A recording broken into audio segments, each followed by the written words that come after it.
একটা দলকে অথবা দুইটা দলকে খুশি করবার আকাঙ্ক্ষাকে সামনে রেখে একটা আবেগহীন, ভালোবাসাহীন, দরদহীন গণ অভ্যুত্থানের প্রতি ন্যূনতম আবেগ না থেকে এটাকে ড্রাফট করা হয়েছে। মনে হয়েছে কোনো একজন রোবট, সে একজন আমলা হতে পারে, হয়তো একজন ভালো লেখে, তাকে দিয়ে এটা লেখানো হয়েছে। যে ঘোষণাপত্রটা হয়েছে এইটাকে আমরা স্বাগত জানাই এবং ধন্যবাদ জানাই যে এটা অনেক কাঙ্ক্ষিত ছিল এবং অনেক মাস থেকে আমরা যারা গণ অভ্যুত্থানের পক্ষে ছিলাম আমরা বারবার ঘোষণাপত্রের জন্য দাবি করেছি, কিন্তু ঘোষণাপত্রের উপকরণ নিয়ে মাননীয় প্রধান উপদেষ্টার সামনে আমাদের যে বৈঠক হয়েছে ফরেন সার্ভিস একাডেমিতে গত কয়েক মাস আগে, সেখানে আমরা যে প্রস্তাবগুলো দিয়েছিলাম যে এই জিনিসগুলো উপকরণ আকারে, কাঠামো আকারে এখানে যোগ বিয়োগ করা দরকার, আমরা দুঃখজনকভাবে দেখলাম যে আজকের ঘোষণাপত্রে 4-5 মাস আগে প্রফেসর ইউনূসের সামনের মিটিংয়ে আমরা যা যা বলেছি তার আসলে তেমন কিছুই যোগ বিয়োগ করা হয়নি। প্রিটি আগের জায়গাতেই এটা আছে। পুরো ঘোষণাপত্র শুনে এবং পড়ে মনে হয়েছে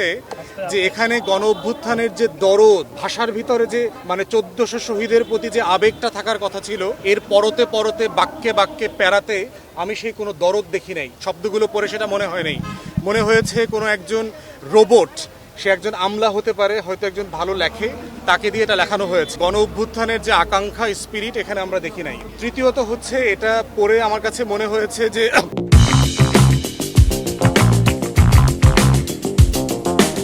আওয়ামী লীগের যে একটা মুক্তিযুদ্ধের ন্যারেটিভ আছে, যেটা শুরু হয়েছে পাকিস্তান আমলের 23 বছর থেকে, অ্যাজ ইফ আমার আজাদির, আমার লড়াইয়ের, আমার ব্রিটিশ বিরোধী আন্দোলনের শত শত বছরের যে লড়াই, জমিদারি প্রথা বাতিলের যে লড়াই, কৃষক শ্রমিক প্রজার যে লড়াই, শেরে বাংলা শেরে সোহরাওয়ার্দী ভাসানির যে লড়াই, সেই শত শত বছরের লড়াই নাই।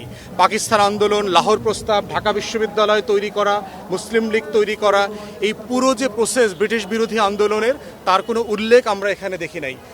তো এই পুরো ন্যারেটিভটাকে মনে হয়েছে আওয়ামী ন্যারেটিভের সাথে যোগসূত্র করে করা হয়েছে। আর সবচেয়ে বড় কথা হচ্ছে, অনেকগুলো গুরুত্বপূর্ণ ঘটনা যেটা 24-এর সমমানের না, সেগুলোকে আবার এখানে অনেক বড় আকারে দেখানো হয়েছে। যেটা করা হয়েছে 24-কে ম্লান করে দেবার চেষ্টা করা হয়েছে। 24 যে একটা বড় ঘটনা, আপনি যখন এটা একক ইউনিট আকারে, মাইক্রো ঘটনা আকারে দিবেন, তখন যে মর্যাদা থাকবে, 10টা ঘটনার সাথে মিলায়ে দিলে মনে হবে এটা অন্য 9টা 10টার মতোই 10ম ঘটনা।